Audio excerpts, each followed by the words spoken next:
आज Doubtnut app download करें। Doubtnut पर अपने सभी गणित, रसायन विज्ञान, भौतिक विज्ञान और जीव विज्ञान के डाउट्स का करो सफाया। बस प्रश्न की फोटो खींचो, एक ही प्रश्न को क्रॉप करो और तुरंत वीडियो सोल्यूशन पाओ। अभी डाउनलोड करें। इस क्वेश्चन में हमें दिया कि एक धनावेशित धातु के गोले के भीतर एक धन आवेश को एक बिंदु से दूसरे बिंदु तक ले जाने में कोई कार्य नहीं करना पड़ता, जबकि धातु के गोले के बाहर एक बिंदु से दूसरे बिंदु तक गोले की ओर तक ले जाने में कार्य करना पड़ता है, क्यों? अब क्वेश्चन में हमारे पास है कि एक धनावेशित गोला है जिसके अंदर किसी भी दो बिंदुओं पर एक आवेश को ले जाने के बीच में कोई भी कार्य नहीं करना पड़ता। क्वेश्चन में क्या लिखा है? धनावेश को एक बिंदु से दूसरे बिंदु तक ले जाने में गोले के भीतर हमें कार्य नहीं करना पड़ता, जबकि गोले के बाहर हमें गोले की तरफ आने पे एक बिंदु से दूसरे बिंदु तक किसी भी आवेश को लाने में कार्य करना पड़ता है। ऐसा क्यों, हमें बताना है। तो पहले इसका हम डायग्राम बना ले। हमने क्या किया, खोखला गोला बना लिया जिसकी त्रिज्या अभी क्या है, त्रिज्या हम मान लेते हैं इस गोले की त्रिज्या r है। अब क्वेश्चन में हमसे कहा जा रहा है कि इस गोले पे भीतर किसी भी एक बिंदु से दूसरे बिंदु तक किसी आवेश को ले जाने में किया गया कार्य नहीं करना पड़ता। तो पहले इसको हम देखेंगे। हम मान लेते हैं कि भी इस गोले पे एक आवेश दे देते हैं +q। ठीक, अब जैसा कि हमें पता है गोला क्या खोखला, इसके अंदर क्या है, कोई भी आवेश नहीं है। चूंकि ये गोला इसके अंदर हवा भरी हुई है, अगर हम +q आवेश देंगे तो गोले पे +q आवेश कहाँ पे रहेगा, इसके पृष्ठ पे चारों तरफ। इस तरह से हमारा जो आवेश होगा गोले के चारों तरफ बाहर की तरफ इसके पृष्ठ पे फैल जाएगा ये +q आवेश। बट सबसे इंपॉर्टेंट बात जो इस क्वेश्चन में है कि ये आवेश जो है हमारा इस गोले के अंदर नहीं आ पाएगा। इसलिए नहीं आ पाएगा क्योंकि गोला क्या है, अंदर इसके कोई भी पदार्थ नहीं है, हवा भरी है, आवेश हमारा इसके अंदर नहीं रहेगा। तो यहाँ से देखेंगे गोले के अंदर कोई भी आवेश नहीं है, इसके अंदर हम कहते हैं आवेश शून्य है। इस गोले के भीतर क्या है, किसी भी बिंदु पर अगर हम देखें, चाहे बिंदु एक बिंदु हम ए ले लेते हैं, ये बिंदु हमारा बी है, ये बिंदु हमारा सी है, हम तीनों बिंदु पर देखेंगे कोई भी आवेश नहीं है। तो इसके अंदर अगर आवेश नहीं है तो हमें पता है इसके अंदर वैद्युत क्षेत्र भी शून्य होगा। तो ई की वैल्यू भी इस गोले के अंदर क्या हो जाएगी, गोले के अंदर मतलब इनसाइड वाला पार्ट क्या होगा, इसके अंदर हमारा वैद्युत क्षेत्र शून्य हो जाएगा। अगर इसके अंदर वैद्युत क्षेत्र शून्य हो गया तो जो हमारा वैद्युत क्षेत्र और वैद्युत विभव में जो क्या होता है संबंध होता है, वो जो संबंध होता है क्या बराबर होता है, ई बराबर होता है हमारा -dv/dr। ये dv/dr क्या होता है हमारा, v हमारा विभव होता है, विभव परिवर्तन। तो यहाँ से देखेंगे कि अगर वैद्युत क्षेत्र शून्य हो जाएगा अंदर, तो यहाँ से देखेंगे ई बराबर शून्य हो जाएगा। तो यहाँ से देखेंगे dv/dr बराबर क्या हो जाएगा, शून्य हो जाएगा। मतलब कि यहाँ से देखेंगे dv हमारा क्या हो, विभव में परिवर्तन भी शून्य हो जाएगा। अगर विभव में परिवर्तन शून्य हो गया मतलब इससे क्या हुआ, v हमारा क्या होगा, नियत हो गया। नियत मतलब गोले के अंदर किसी भी दो बिंदुओं पर विभव में कोई भी परिवर्तन नहीं होगा। हम मान लेते हैं कि va पे विभव क्या था, बिंदु a पे विभव हमारे पास 2 वोल्ट था, तो यही हमारा विभव क्या हो जाएगा, vb पर भी होगा और यही हमारा vc पर भी होगा। तो अगर हम डेल्टा va निकालेंगे मतलब va माइनस vb निकालेंगे, उसकी वैल्यू क्या हो जाएगी, 0 हो जाएगी, क्योंकि दोनों के विभव क्या है, 2 वोल्ट का ही है।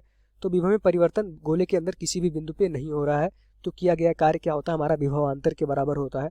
तो इसीलिए कार्य हमारा क्या हो जाता है, शून्य हो जाता है। दो बिंदुओं पे आवेश को ले जाने में कोई भी कार्य नहीं करना पड़ता। क्योंकि जो हमारा कार्य होता है, इसको भी देखें, W बराबर जो हमारा बल होता है, बल बराबर क्या होता है, Q × E के बराबर होता है। अगर वैद्युत क्षेत्र 0 हो गया तो अंदर क्या हो जाएगा, हमारा बल भी 0 हो जाएगा। अगर बल 0 हो गया तो किया गया कार्य भी क्या हो जाएगा, W बराबर होता है F × S, तो किया गया कार्य भी हमारा क्या हो जाएगा, शून्य हो जाएगा। तो यहाँ से हम देख पा रहे हैं कि अंदर, चूंकि अंदर कोई भी आवेश नहीं है, इसका जो आंसर होगा अंदर कोई भी आवेश नहीं है, तो अंदर वैद्युत क्षेत्र शून्य। अगर वैद्युत क्षेत्र शून्य है तो अंदर किसी भी बिंदु पर हमारा विभव क्या रहता है, नियत रहता है। अगर विभव नियत हो गया तो किया गया कार्य क्या हो जाता है, हमारा शून्य हो जाता है। यही हमारा क्या है, आंसर है। अगर दूसरे पार्ट में देखें कि दूसरे पार्ट में हमसे कहा जा रहा है गोले के बाहर एक बिंदु से दूसरे बिंदु तक गोले की ओर तक ले आने में किया गया कार्य। हमारे पास कोई बिंदु था गोले के बाहर, क्या था, P बिंदु था। ठीक, अब हमारा मान लेते हैं कि इस गोले के केंद्र से इसकी दूरी क्या थी, R के बराबर थी। तो यहाँ से देखेंगे अगर हम विभव की बात करें तो इस VP पे अगर विभव देखेंगे बिंदु P पर, हम दूसरे पार्ट का आंसर निकाल रहे हैं दूसरे पार्ट का, तो बिंदु P पर विभव देखेंगे, विभव किसके कारण आएगा, इस +q आवेश के कारण आएगा। तो यहाँ से क्या होगा, K +q आवेश है, Q/R। R क्या है, हमारा केंद्र से और उस P बिंदु के बीच की दूरी, तो R क्या है, हमारा R है। ठीक, अब यहाँ से देखेंगे कि हमारा R केंद्र हमारा O है, उससे बीच की दूरी है, विभव आ गया P पे। अब हम क्वेश्चन में हमसे कहा जा रहा है कि केंद्र की तरफ एक मान लेते हैं कि हमारे पास एक +q आवेश, एक हमारा q आवेश यहाँ रखा था। इस आवेश को P बिंदु पे था, इस आवेश को P से हम मान लेते हैं कि एक बिंदु हमने क्या किया, Q की तरफ ले आए। P से Q की तरफ लाने में किया गया कार्य। तो बिंदु Q पर अगर विभव देखेंगे तो Q की हम मान लेते हैं केंद्र से दूरी क्या है, R के बराबर है, R1 के बराबर है। तो यहाँ से देखेंगे बिंदु Q पर विभव हम देख लेंगे, बिंदु Q पर विभव अगर हम देखेंगे उसकी वैल्यू क्या हो जाएगी, हमारा K आवेश क्या था, हमारा Q था अपॉन R1 क्या है, हमारा केंद्र से इस बिंदु Q की बीच की दूरी। अगर इसको हम थोड़ा सा और अच्छे से डायग्राम बनाए तो हमारे पास क्या था, एक गोला इस तरह से हमारे पास गोला था, गोले के बाहर गोले की त्रिज्या क्या थी, r थी। गोले के बाहर कोई बिंदु P था जो कि केंद्र से दूरी उसकी क्या थी, हमने मान रखा है कैपिटल R। ये हमारी दूरी केंद्र से क्या है, कैपिटल R है। तो यहाँ से देखेंगे जो बिंदु P पर विभव आया हमारा KQ/R आ गया। इस बिंदु P पर हमारे पास कोई आवेश रखा था प्लस Q। अब इस आवेश को बिंदु Q तक हमने ले आया, गोले की तरफ क्वेश्चन में लाने पे है। तो यहाँ से देखेंगे बिंदु Q पे लाएंगे तो इसका क्या हो जाएगा, गोले की तरफ ये हमारी त्रिज्या मान लेते हैं R1 है, तो ये आवेश का हमारा क्या हो जाएगा KQ/R1। अब देख पा रहे हैं कि जैसे जैसे हम आवेश को क्या है गोले की तरफ लाएंगे हमारा विभव क्या हो रहा है, परिवर्तन हो रहा है। क्योंकि यहाँ पे दूरी क्या थी, R थी, अब वो क्या हो गया, R1 हो गया। अब इस Q बिंदु को हम और गोले के पास ले आएंगे तो हमारा विभव और परिवर्तित हो जाएगा। तो बाहर गोले के बाहर किसी भी बिंदु पर क्या है, हमारा विभव परिवर्तन हो रहा है।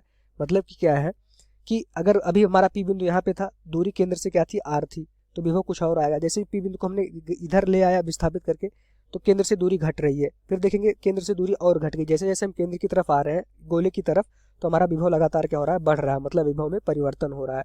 तो अगर विभव में परिवर्तन हो रहा है तो किया गया कार्य क्या हो जाएगा, होगा। तो यहाँ पे हमें बताना है कि ले जाने में किए गए कार्य करना पड़ता है। तो ये बिल्कुल सही है कि अगर गोले के बाहर हम बात करेंगे तो गोले के बाहर हमारा विभव परिवर्तन होता है। इसलिए परिवर्तन होता है कि ये जो हमारा आवेश रखा है इस गोले पे, ये क्या हो जाता है हमारा, इस आवेश को हम केंद्र पे ले जाते हैं और यहाँ से इस पूरे आवेश को हम गोले के केंद्र पे ले जाएंगे। यहाँ से हम P बिंदु की दूरी पर विभव का फार्मूला लगा के विभव लिखेंगे।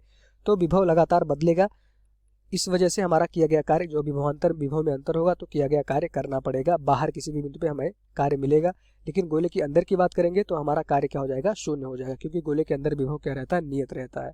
तो हमेशा याद रखिएगा गोले के बाहर विभव परिवर्तन होता रहता है। इसलिए परिवर्तन होता है कि गोले के बाहर किसी बिंदु पे अगर इस तरह से हमारे पास कोई गोला है, इसके बाहर किसी बिंदु पर हमें विभव निकालना है और गोले पे आवेश इस तरह से फैला हुआ है, तो आवेश हमारा बिंदु आवेश की तरह काम करता है। इस पूरे आवेश को हम केंद्र पे ले जाते हैं और यहाँ से विभव मान लेते हैं, दूरी क्या है P बिंदु की R है, तो बिंदु P पर विभव हमारा क्या हो जाता है, K मान लेते हैं, आवेश क्या है प्लस Q। तो उस पूरे आवेश को केंद्र की तरफ ले जाते हैं, KQ/R हो जाता है, हमारा विभव हो जाता है। क्योंकि ये गोला बिंदु हमारा P बिंदु बाहर की तरफ था, तो ये बाहर की वजह से ये पूरा जो आवेश है ये केंद्र पे हम मान लेते हैं, एक बिंदु आवेश मान लेते हैं। उस बिंदु आवेश के कारण जो विभव का सूत्र होता है KQ/R। अब मान लेते हैं कि हमारा P बिंदु इधर आ गया, इस बिंदु पे आ गया, तो हम मान लेते हैं कि इसका केंद्र से अब दूरी क्या हो गई है, R1 के बराबर हो गई है। तो विभव इस मान लेते हैं हमारा Q बिंदु था, तो विभव Q बिंदु पे लिखेंगे। इस पूरे Q आवेश के कारण Vp बराबर क्या हो जाएगा हमारा, KQ/R1 के बराबर हो जाएगा। तो यहाँ से देख पा रहे हैं विभव हमारा लगातार क्या हो रहा है, परिवर्तित होते जा रहा है। तो अगर विभव परिवर्तन होगा तो हमारा क्या हो जाएगा, किया गया कार्य आएगा। तो यही हमारा क्या हो जाएगा, आंसर हो जाएगा इस क्वेश्चन का। Thank you. कक्षा 6 से 12वीं से लेकर नीट, IIT, JEE वो एडवांस के लेवल तक 1 करोड़ से ज्यादा छात्रों का भरोसा। आज ही डाउनलोड करें डाउटनेट ऐप या व्हाट्सएप करें अपने सारे डाउट्स 8400 400 400 पर।